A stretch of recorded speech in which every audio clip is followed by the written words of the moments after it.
Hello students. आज हम वसंत भाग 1 में दिए हुए पाठ पार नज़र के नामक कहानी का अध्ययन करेंगे। इस पाठ के लेखक हैं जयंत विष्णु नार्लिकर।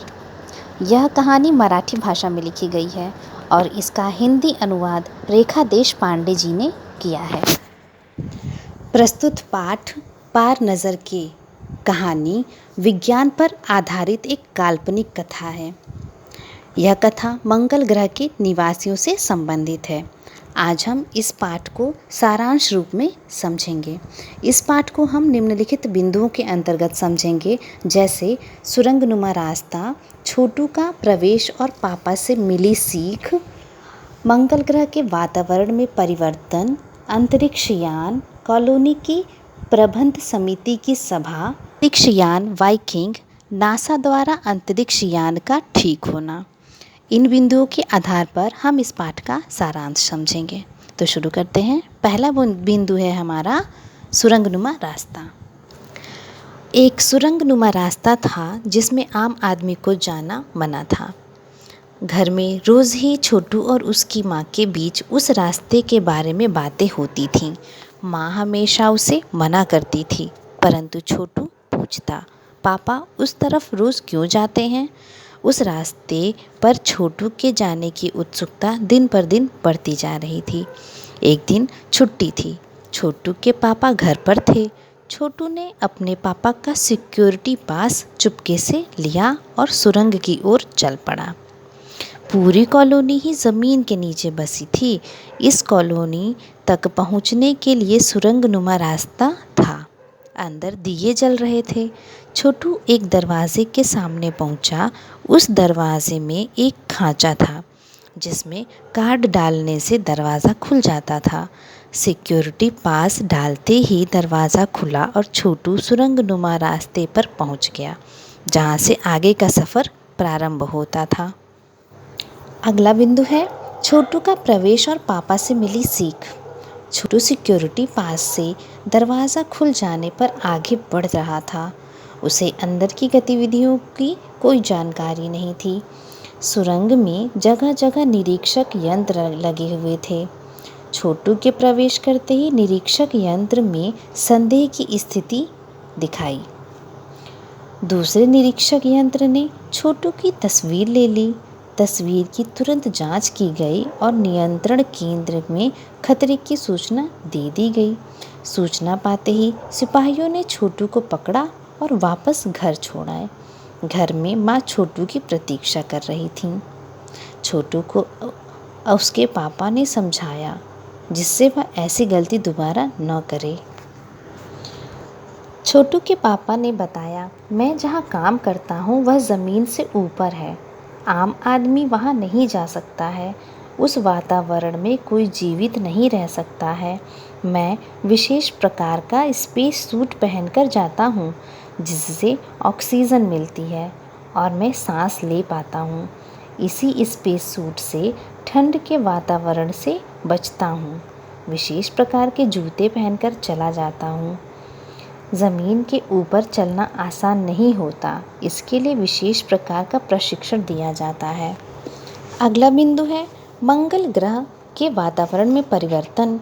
एक समय था जब लोग मंगल ग्रह की ज़मीन पर रहते थे। धीरे धीरे वातावरण में परिवर्तन आने लगा। परिवर्तन का प्रमुख कारण था सूरज। सूरज में परिवर्तन होते ही प्राकृतिक संतुलन बिगड़ने लगा। सूर्य की रोशनी और उष्णता से पशु पक्षी, पेड़ पौधे तथा अन्य जीव पोषित होते थे। प्राकृतिक संतुलन बिगड़ने से सभी पशु पक्षी, पेड़ पौधे नष्ट हो गए। हमारे पूर्वजों ने अपने तकनीकी ज्ञान से ज़मीन के नीचे अपना घर बना लिया और यंत्रों के सहारे ज़मीन के नीचे रह रहे हैं। कुछ लोग यंत्र का ध्यान रखने का कार्य भी करते हैं। अगला बिंदु है अंतरिक्ष यान। छोटू के पापा दूसरे दिन काम पर गए। वहाँ कंट्रोल रूम में उन्होंने टीवी की स्क्रीन पर एक बिंदु देखा। इस बिंदु की जगह बदल रही थी और धीरे धीरे यह धरती की ओर आ रहा था।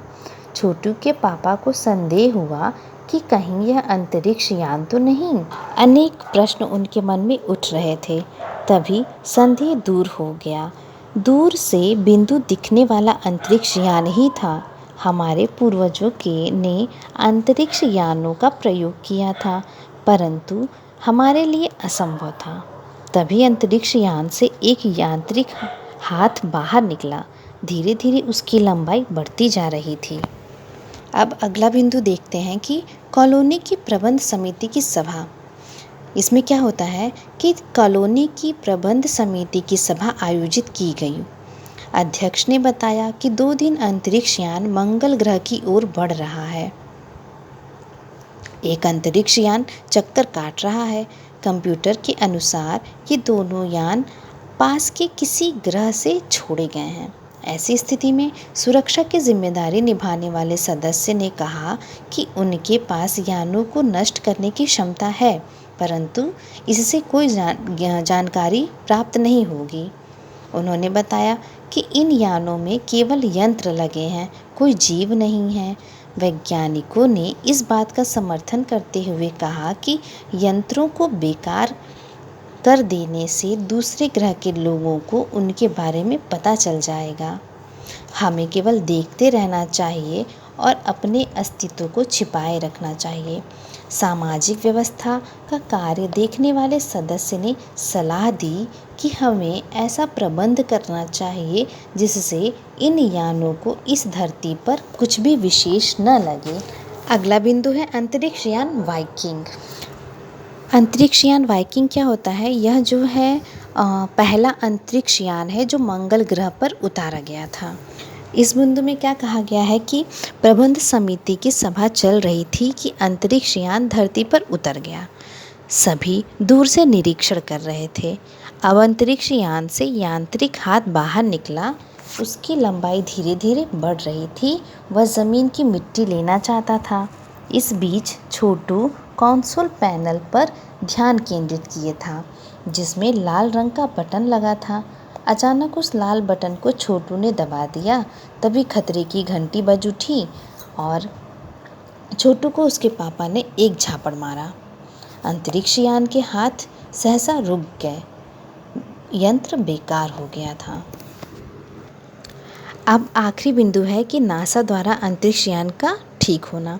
इसमें क्या कहते हैं कि पृथ्वी पर national aeronautics and space administration यानी नासा का वक्तव्य आया कि मंगल ग्रह की धरती पर उतरा अंतरिक्ष यान वाइकिंग अपना निर्धारित किया गया कार्य कर रहा था। अज्ञात कारण से उसका यांत्रिक हाथ बेकार हो गया है। हमारे तकनीशियन उसे ठीक करने के प्रयत्न में जुटे हुए हैं।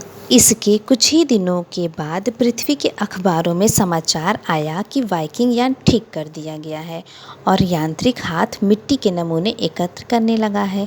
पृथ्वी के वैज्ञानिक मंगल की मिट्टी का अध्ययन द्वारा पता लगाएंगे कि क्या मंगल ग्रह पर भी पृथ्वी के समान जीवन का अस्तित्व है। स्टूडेंट्स, इस पाठ का सारांश हमने पढ़ा। हमने जाना कि यह जो पाठ है पार नज़र के, यह एक काल्पनिक कहानी है जिसमें छोटू एक बच्चा है जो कल्पना करता है कि हमारी जो पृथ्वी है उसके उलट जो मंगल ग्रह है उस पर भी क्या जीवन है, क्या जीवन नहीं है, या जीव जंतु हैं या नहीं है। उसके लिए वो सोचता है और अपनी कल्पना के आधार पर कहानी बनाता है। उसी के आधार पर यह हमारा आज का पाठ था जिसका हम लोगों ने अध्ययन किया। इस पाठ को आप पुनः पढ़ेंगे और इसको समझने का प्रयत्न करेंगे। आज का होमवर्क प्रश्न है क्वेश्चन नंबर 1, घर पर छोटू का इंतज़ार कौन कर रहा था। क्वेश्चन नंबर 2, सुरंगनुमा रास्ते का प्रयोग कौन कर रहा था। क्वेश्चन नंबर 3, सुरंग से होते हुए छोटू के पापा कहाँ जाते थे। क्वेश्चन नंबर 4, छोटू को किसने पकड़ लिया। स्टूडेंट्स, यह पाठ यहाँ समाप्त हो गया। आप पाठ का पुनः अध्ययन करेंगे, इसे फिर से पढ़ेंगे और पाठ को समझने की कोशिश करेंगे। Thank you. Have a nice day.